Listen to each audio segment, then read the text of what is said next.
بتاؤ بھائیو، مختصر سی بات کرتا ہوں،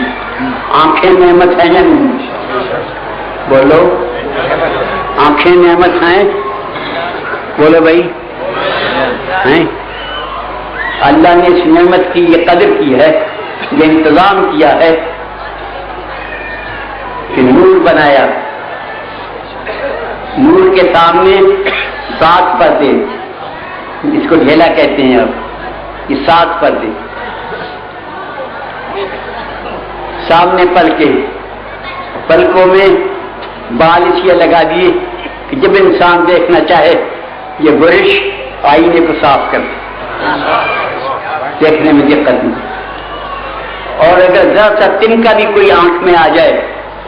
تو فوراً پانی بہا کے اسے صاف کر دیا جاتا ہے،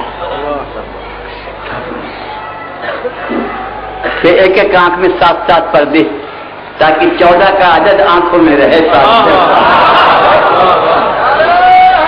پھر 2 آنکھیں، اگر بڑی سی ایک بنا دیتا جہاں بیچ میں ہوتی تو کیا حرج تھا بھائی؟ جسے ریلوے انجن کے سامنے روشنی لگی ہوئی ہوتی ہے، ایسی ایک ہوتی بیچ میں بڑی سی، تو کیا حرج تھا؟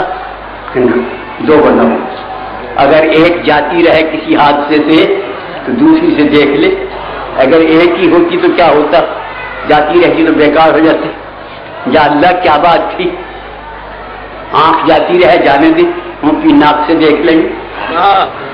کہ بھائی ناک سے دیکھ سکتے ہیں، دیکھ سکتے، ناک ساری عمر گزر گئی اس ناک کی، آنکھ کی صحبت میں رہتے رہتے مگر آنکھ کی جگہ نہیں آتی،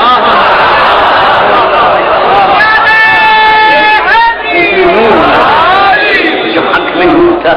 نور کی جگہ نور ہی آ سکتا ہے۔ اللہ کی نعمتیں ہیں ساری، زبان نعمت، اگر زبان کی نعمت نہ ہوتی تو مجھے یہاں کس نے بٹھانا تھا؟ زبان نعمت، پھر زبان کو اللہ نے لال رنگ کا بنایا، اس لال رنگ والی کو مکان کے اندر رکھا، سامنے دانتوں کا کٹہرا لگایا، ہونٹوں کا پھاٹک لگایا، اور کہا دیکھو یہ ملکہ ہے زبان، یہ گھر کے اندر رہے تو ٹھیک ہے ملکہ، اس لیے میں نے انتظام کیا ہے، اگر یہ بیجا گھر سے نکل آئے گی تو تباہی ہو جائے گی، جنگ ہو جائے گی، مصیبت ہو جائے گی، یہ لال رنگ والی گھر میں ہی رہے تو ٹھیک ہے، باہر نہیں نکل کے آئے گی۔